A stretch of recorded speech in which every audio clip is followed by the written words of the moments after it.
నమస్కారం, నేను మీ షణ్ముఖ్. ఈరోజు మన ముందర పొలిటికల్ అనలిస్ట్ మధుసూదన్ రెడ్డి గారు ఉన్నారు. నమస్కారం మధుసూదన్ రెడ్డి గారు. నమస్తే షణ్ముఖ్. తోపుదుర్తి ప్రకాష్ రెడ్డి రాప్తాడు శాసనసభ్యులు, అనంతపూర్ జిల్లా. అయితే 10 రోజుల కిందట నాపై నాకే అసంతృప్తిగా అన్న తోపుదుర్తి ప్రకాష్ రెడ్డి గారు 3 రోజుల కిందట జరిగిన రాప్తాడు సిద్ధం సభలో జగన్మోహన్ రెడ్డి గారిని పొగుడుతూ ఏ విధంగా అంటే రాజశంలో రాజశేఖర్ రెడ్డి, పౌరుషంలో సైరా నరసింహారెడ్డి, బ్రిటిష్ వారిపైన పోరాడిన తొలి భారతీయుడు రాయలసీమ బిడ్డ ఉయ్యాలవాడ నరసింహారెడ్డి, దాతృత్వంలో బుడ్డా వెంగళరెడ్డితో పోల్చారు. సరే, ఏంటి అసంతృప్తిగా ఉన్న ఎమ్మెల్యే సిద్ధం సభలో జగన్మోహన్ రెడ్డి గారు పొగిడిన విధానానికి దానికి సంబంధం ఏందంటారు? అసలు ఏంటి, దీన్ని మీరు ఏ విధంగా చూస్తారు? తోపుదుర్తి ప్రకాష్ రెడ్డి గారు బాగా వినండి. తోపుదుర్తి ప్రకాష్ రెడ్డి గారి మాటలు ఏంటంటే డోలు కొట్టడం అంటారు. ఏమంటారు దాన్ని? డోలు కొట్టడం తప్పు లేదు. అసలు నువ్వు ఎవరితో కంపేర్ చేస్తున్నావు అనేది ముందు తెలుసుకోవాలి. ఈరోజు పంటాన్వయమునకు రెడ్డి సమాజం అంతా వినాలి ఈ మాటలో. పంటాన్వయమునకు 14 తెగలు, ఓకేనా? దాని ఉపకులములు గలవు అంటే ఓవరాల్గా 38 తెగల రెడ్లు ఉండరు. ఇప్పుడు తోపుదుర్తి ప్రకాష్ రెడ్డి కూడా చెప్పాలా? ఎందుకురా రెడ్లు పొరుగు తీస్తారు? మనం దీపాకండి, నీకు తెలియపోతే తెలుసుకో. నువ్వు ఈసారి మాట్లాడేటప్పుడు ఏ రెడ్డో చెప్పి చావు, గర్వంగా చెప్పు నువ్వు ఏ రెడ్డు. అలాగే మీ జగన్మోహన్ రెడ్డి కూడా ఏ రెడ్డో చెప్పండి. ఇప్పుడు మేము చెప్తున్నాం కదా, మేము గర్వంగా చెప్పుకుంటాం మేము పెద్ద కంటి రెడ్లము అని. మీకేం పోయే కాలవరా?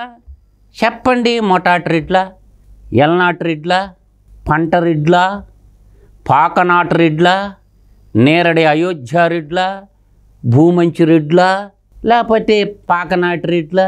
అర్థమవుతుందా నాన్న నేను చెప్పేది అంతనా? రెడ్డికా రెడ్లా, లేకపోతే కొండరెడ్లా, ఓరిగంటి రెడ్లా?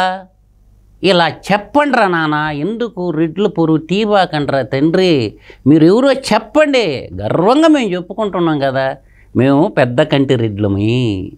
ఎందుకంటే చెప్తున్నానంటే, ఒక దేశ ప్రజల సంపదని తెలుగు ఉమ్మడి రాష్ట్ర తెలుగు ప్రజల త్రిలింగ దేశం అంటే ఏంటంటే నాన్న, రాయలసీమ అంటే బళ్ళారి కర్ణాటకలో పోయి ఉంది నాన్న, దత్త మండలాలు అనేవాళ్ళం కదా. రాయలసీమలో ఉన్నటువంటి ప్రాంతము, రాయలేలిన సీమ, రాయలసీమ ప్రాంతం, తర్వాత ఆంధ్ర అంటే ఉత్తరాంధ్ర, మధ్యాంధ్ర, తర్వాత సింహపూరి సీమ, తెలంగాణ అంటే త్రిలింగ దేశము. తెలుగు మాట్లాడేటప్పుడు ఈ మూడు ప్రాంతాలని త్రిలింగ దేశము అంటారు. అర్థమవుతుందా? దీంట్లో రెడ్లు పాత్ర అమోఘంగా ఉంది. అర్థమవుతుందా? వాళ్ళల్లో పేరెన్నిక గల రెడ్లు నేను ఒక 5 పేర్లు చెప్తా, ఎక్కువ 5 రంగాల్లో. రాజకీయ రంగంలో కమ్యూనిస్టు గాంధీ అంటారు. పుచ్చలపల్లి సుందర్రామరెడ్డి తన యావదాస్తిని ప్రజలకి దానం చేసి దళితులకి ఒంటి మీద 2 జతల బట్టలతో బతికి నిజాం నవాబు పేసమణిచి తెలంగాణ రైతాంగ సాయుధ పోరాటం సృష్టించి రావి నారాయణ రెడ్డి, బద్దం ఎల్లారెడ్డిలో కలుపుకొని ఒక నల్లగొండ రెడ్డిని, ఒక కరీంనగర్ రెడ్డిని నిజాం నవాబు మీద తిరుగుబాటు చేసి తెలంగాణ ప్రజలకి విముక్తి కలిగించినటువంటి వాడు మహోన్నతుడు పుచ్చలపల్లి సుందర్రామరెడ్డి గారు. పుచ్చలపల్లి రామచంద్రారెడ్డి హాస్పిటల్ ఉంటుంది నెల్లూరులో. స్టాలిన్ పట్టుకొని నిధులు తెచ్చి ప్రజలందరికీ ఒక వైద్యశాల కట్టించాడు. కానీ నువ్వు పోల్చిన నాయకుడు ఎటువంటి వాడు? ప్రజల ఆస్తులను దోచేసినోడు. భారతీయ సిమెంట్ పేరు చెప్పుకొని అక్కడ ఉన్న చుట్టుపక్కల ఉన్న భూములు ₹1,00,000 ఎకరా కొట్టేసిండు, అక్కడ గనులు కొట్టేసిండు. కాబట్టి నువ్వు కంపేర్ చేయటం అది కరెక్ట్ కాదు. సరే, నువ్వు అనంతపురం వాసివే కదా, రాప్తాడు నియోజకవర్గ ప్రజాప్రాతినిధ్యం వహిస్తున్న ఎమ్మెల్యేవే కదా. మీ జిల్లాలో పుట్టిన ఒక ఘనమైన రెడ్డి గారి గురించి చెప్తాను ఏమనండి.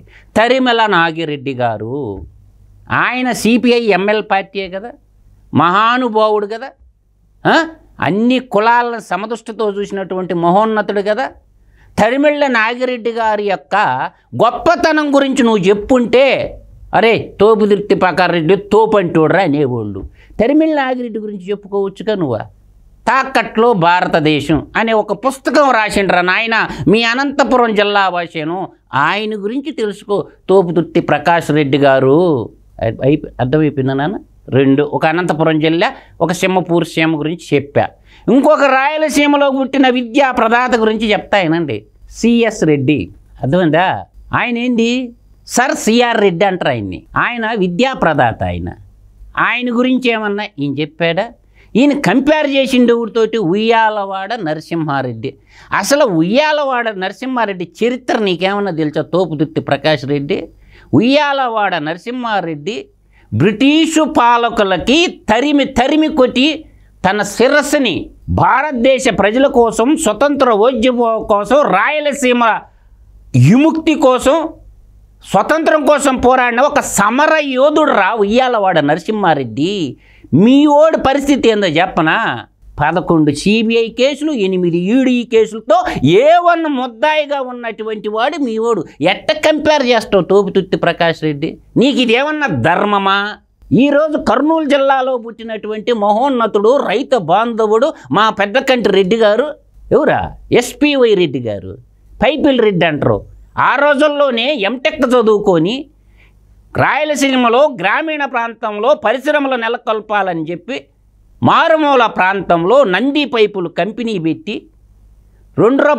రూపాయికి రొట్టి పెట్టినోడు, పేదరికంలో ఉన్నటువంటి సకల రైతులకి నీళ్లు పడక అల్లాడిపోతుంటే రాయలసీమ ప్రాంతంలో 1700 అడుగులు పోయినా నీళ్లు పడకుండా ఉంటే బోరు బండ్లు తెచ్చి బోర్లు నీళ్లు పడినాక మోటార్ బిగిచ్చేసి సంవత్సరానికి ఇంతని పంట మీద 10% 20% తీసుకొని రైతు బాంధవుడుగా మిగిలిపోయినాడు ఎస్పీవై రెడ్డి గారు.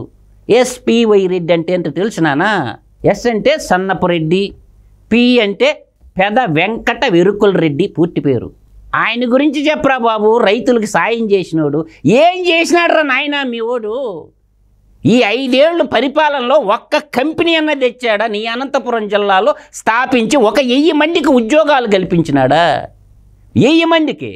నీ రాప్తాడు నియోజకవర్గంలోని ఒక టెక్స్టైల్కి సంబంధించినటువంటి అండర్వేర్ పరిశ్రమ వస్తే, జాకీ పరిశ్రమ వస్తే ఎల్లగొట్టిన చరిత్ర మీది. ప్రజలకు సేవ ఎక్కడ చేసినారా బాబు? ప్రజల డబ్బు ప్రజలకు పంచి ఆ ప్రజల్ని తాగు మద్యపాన నిషేధం అని చెప్పి ప్రజలకి మందు పోసి దాదాపుగా నిన్న డిసెంబర్ 31కి 1,15,000 కోట్ల రూపాయలు అటు రాయలసీమ బిడ్డలది కానీ, కోస్తా ఆంధ్ర కానీ, సింహపూర్ సీమ బిడ్డల రక్తం దాగిండ్రా మీ నాయకుడు. ఎలా కంపేర్ చేస్తారు? మీ ఓడికాడ దానగుణం ఉందా?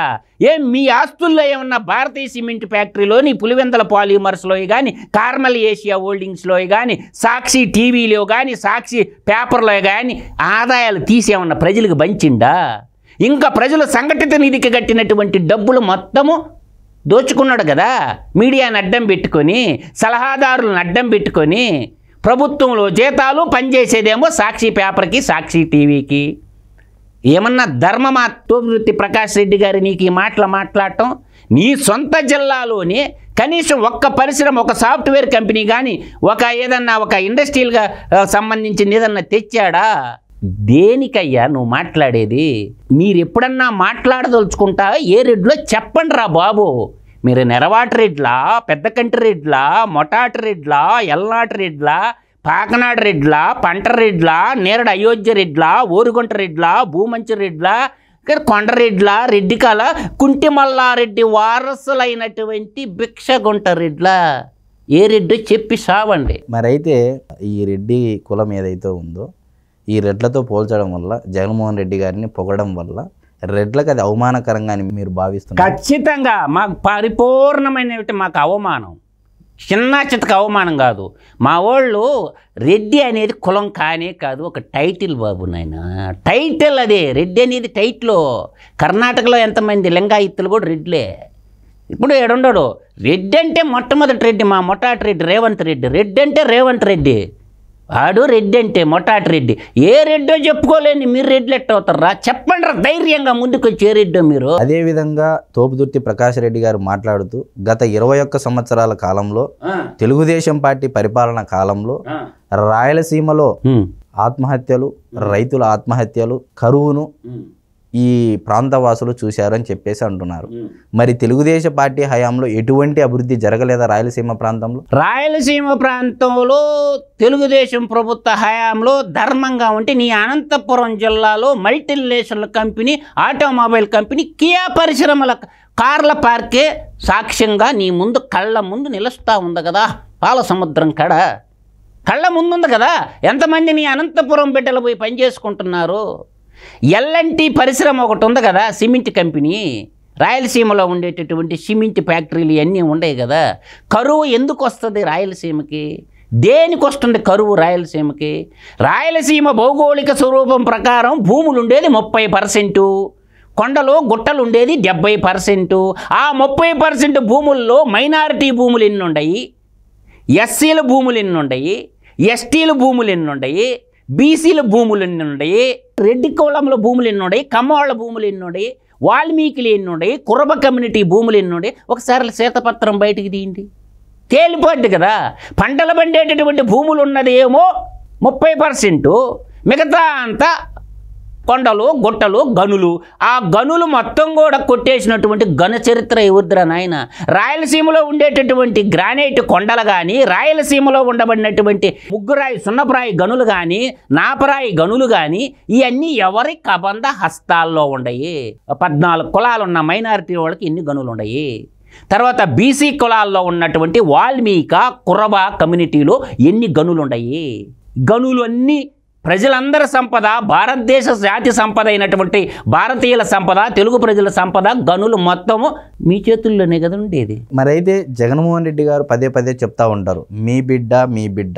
కానీ ఇక్కడ ఒక విషయం మనం గమనించదగ్గ విషయం ఏంటంటే చంద్రబాబు నాయుడు గారు రాయలసీమ బిడ్డ కాదు, ఓన్లీ జగన్మోహన్ రెడ్డి గారు మాత్రమే రాయలసీమ బిడ్డ ఆయన ఒక ఎలివేషన్ ఇచ్చుకునే సందర్భం అని మీకు అనిపించలేదా? నీకు రాయలసీమలో ఈయన ఎప్పుడండి, ఈయన కాలం ఏంది? 2004 అంటే స్వతంత్రం వచ్చి 1947లో వస్తే 1952లో ఎలక్షన్ జరిగితే ఆడ నుంచి 2004 దాకా ఎన్ని సంవత్సరాలు ఉన్నాయి? 52 సంవత్సరాలు. ఇంకెవరు ముఖ్యమంత్రి పరిపాలించాల రాయలసీమ నుంచే?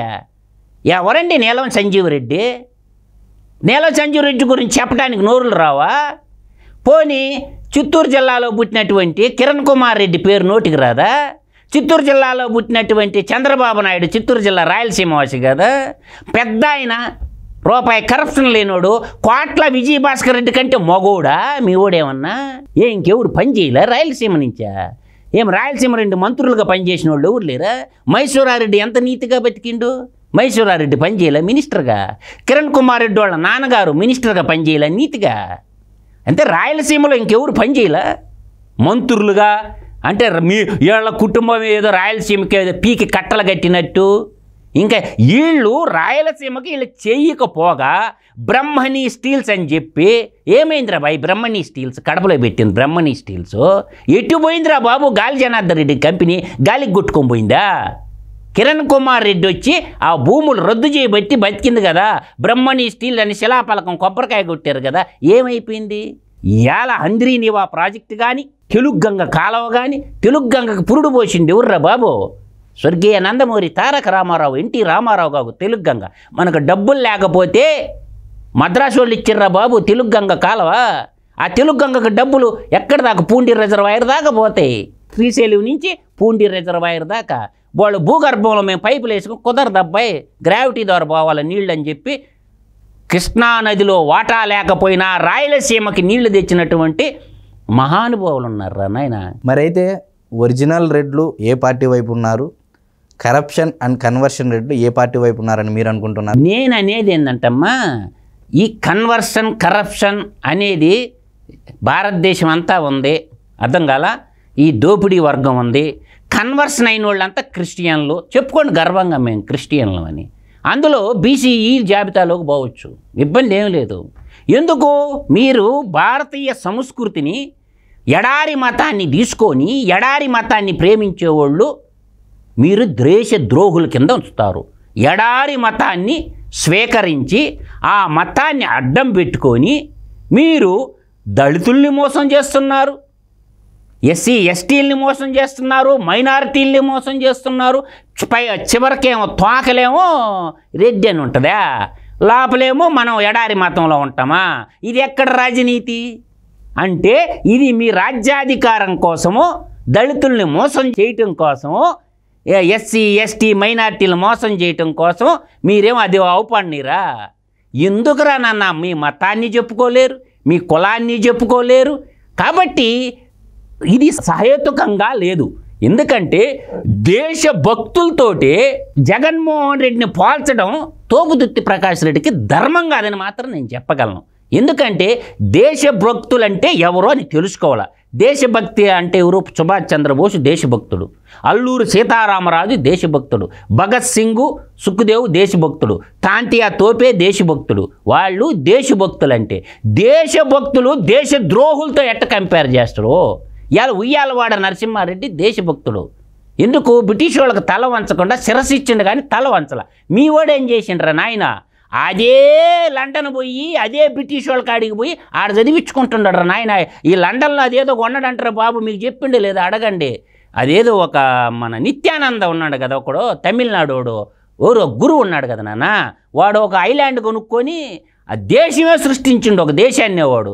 ఇప్పుడు జగన్మోహన్ రెడ్డి కూడా లండన్లో ఏదో ఒక దీవి కొన్నట్టు వార్తలు వస్తున్నాయి. అవి సత్యమో అసత్యమో తెలియదు కానీ కొంతమంది పరిశోధన చేస్తారు. ఒక 4,000 కోట్లు ఎంతో పెట్టి ఒక దీవే కొనేసిండంట. అది నిజమా అబద్ధం అనేది కాలక్రమేణా తెలుసద్ది. ఆ రోజు ఆయన బ్రిటిష్ వాళ్ళ రాజ్యానికి వెళ్తాడా, భారతదేశంలో ఉంటాడు అనేది కూడా తేట తెల్లమైపోద్ది. కాబట్టి ఏదన్నా మీరు చేసిన మంచి పనులు చెప్పండి. ప్రజలకి మీరు సంక్షేమం, ఆ డబ్బులు మీ ఇళ్లల్లో సొమ్ము కాదు. చంద్రబాబు నాయుడు గారు పంచినా, జగన్మోహన్ రెడ్డి పంచినా అన్నీ ప్రజల సొమ్ము అయ్యి, మీ సొంతవి కాదు. ప్రజల సొమ్ముకి ధర్మకర్తలు మాత్రమే ముఖ్యమంత్రులు. ప్రజల డబ్బు ప్రజలకి ఇచ్చి వాళ్ళ రక్తాన్ని తాగేసి ఎన్ని రకాలుగా తాగుతారో చెప్పరా నాన్న? ఎవరన్నా తెలుసుకోండి నాన్న. లిక్కర్ వ్యాపారం ఎవరు చేస్తుండ్రు? రాష్ట్ర ముఖ్యమంత్రి లిక్కర్ వ్యాపారం చేస్తుండ్రు. 1,15,000 కోట్లు డిసెంబర్ నాటికి వచ్చినాయి, పక్కన పెడదాం. తర్వాత ఇసుక వ్యాపారం ఎవరు చేస్తారు నాన్న? శాండ్ వ్యాపారం జగన్మోహన్ రెడ్డి కదా శాండ్ వ్యాపారం చేసుకుంటుండేది, తమ్ముని పెట్టుకొని చేసుకుంటుండే కదా. ఇవాళ సుప్రీంకోర్టు దాకా పోయిందిగా కేసు. ఇవాళ సుప్రీంకోర్టుకి చెప్పు సమాధానం ఏం చెప్తావు? ఇక్కడ అందరిని బెదిరించును, ప్రతిపక్ష పార్టీలను బెదిరించును, సామాజిక కార్యకర్తలను బెదిరించును, తర్వాత నువ్వు అందరిని బెదిరిస్తున్నావు, రాజకీయ నాయకుల్ని బెదిరిస్తుండవు, తర్వాత లాయర్ని బెదిరిస్తుండవు, అందరిని బెదిరిస్తుండగా ఇప్పుడు బెదిరించు సుప్రీంకోర్టుని చూద్దాం. సుప్రీంకోర్టు జడ్జిని సుప్రీంకోర్టుకు పోయిందిగా. కాబట్టి నిజం నిలకడగా తెలుస్తుంది. అబద్ధము ఊరంతా తిరిగి వచ్చేలోపు నిజం గడపమాని కూడా దాటదంట. ఇప్పుడు చెప్పండి రా బాయ్, సుప్రీంకోర్టులో ఆ పిల్లోని చిత్రహింసలు పెట్టారుగా ఆ కేసు పెట్టినందుకు. కాబట్టి సహజ సంపదలు, ప్రకృతి వనరులు దోచుకున్నటువంటి వాడిని దేశభక్తులతో పోల్చకూడదు. దేశభక్తులకి దేశద్రోహులకి ముందు వ్యత్యాసం తెలుసుకోవాలా. కాబట్టి ఇవన్నీ సిబిఐ ఈడీ చెప్తుంది, మన మాటలు కాదు. నాంపల్లి కోర్టులో 10 ఏళ్ల క్రితమే వేశారు ఫైల్, అఫిడవిట్. 43,500 కోట్ల రూపాయలు జగన్మోహన్ రెడ్డి నాకేసిండు తండ్రి అధికారాన్ని అడ్డం పెట్టుకొని. దాని విలువ, వాస్తవ విలువ 78,000 కోట్లు అని అప్పుడే చెప్పారు. అప్పుడు చెప్పిన లెక్కకి 10 ఏళ్ళు అయిపోయింది, 11వ సంవత్సరం 12 సంవత్సరాలు అయిపోయింది. ఇప్పటికి 2 రెట్లు పెరిగిందంటే దాదాపు ఆ సంపద విలువే 3 లక్షల కోట్లు ఉంటుంది. ఇప్పుడు మళ్ళీ 5 ఏళ్లలో మనం నాకేసిందే, ఈ దీనిలో ఎంత ఉంటుందో తెలియదు. కాబట్టి దేశభక్తులకి దేశద్రోహులతో కంపేర్ చేయటం రెడ్డి జాతికే కళంకము అని అంటుండ. మరైతే ఈరోజు దేశభక్తులకి దేశద్రోహులకి తేడా అనేది చాలా సుస్పష్టంగా మనకు మధుసూదన్ రెడ్డి గారు తెలియజేశారు. మరొక అంశంతో మళ్ళీ కలుద్దాం. నమస్కారం.